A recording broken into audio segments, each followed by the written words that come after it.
আমি রেমিটেন্স যোদ্ধা আপনাদের জন্য আমি সরকারকে আবেদন করতেছি।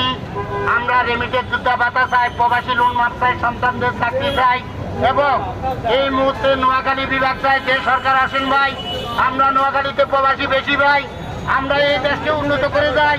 আজকে 24 তারিখ 32 তারিখ কেন হয়েছে ভাই? আমরা সেই নোয়াখালীরা রেমিটেন্স যোদ্ধা পাঠাই। আজকে কেন আমরা অবহেলিত? আমি কেন মাছ বিক্রি করি? খেয়াল করেন, অবহেলা করবেন না। সৌদি প্রবাসী কর্মে যাবেন না, জাল visa, free visa, supply visa যাবেন না, প্রতারিত হবেন না এবং এগ্রিমেন্ট পেপার ছাড়া প্রবাসে যাবেন না। ধন্যবাদ। যারা মাস্ক লাগান, থ্যাংক ইউ। লাইক করুন, শেয়ার করুন, কমেন্ট করুন, সারা বিশ্বে ছড়িয়ে দিন, ভাইরাল করে দিন। অবহেলা করবেন না। বাদামিয়ার মতো বেঁচে থাকতে চাই, দোয়া করবেন আমার লাই। নোয়াখালী বিভাগ চাই, নোয়াখালী বিভাগ চাই। সরকারকে বলতে চাই রেমিটেন্স যোদ্ধা ভাতা চাই। আপনারা অবহেলা করবেন না। সবাই মাস্ক লাগাবেন, ঠান্ডা পানি খাবেন না, গলায় ঠান্ডা লাগাবেন না। আইনের লোককে সম্মান করুন, ঘরের বাইরে মাস্ক করুন।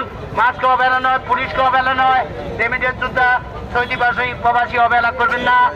আপনারা ধূমপান ত্যাগ করুন, মাদককে না বলুন, জর্দা সাদা পাতা ত্যাগ করুন, অবহেলা করবেন না। ধন্যবাদ। যারা মাস্ক লাগান, থ্যাংক ইউ। অবহেলা করবেন না মাস্ককে, মানুষকে, পুলিশকে।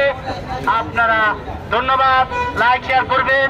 নোয়াখালী প্রবাসী আপনাদেরকে অনুরোধ করতেছি 018362578119 দোয়া করবেন আমার লাই, সহযোগিতা করবেন ভাই। আজকে স্ত্রী হারায়, সন্তান হারায়, মা হারায়, এই প্রবাসী আপনাদের কাছে দাঁড়ায়।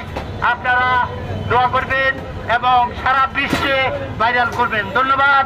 যারা মাস্ক লাগান, থ্যাংক ইউ। যারা ভিডিও করেন, ধন্যবাদ, থ্যাংক ইউ।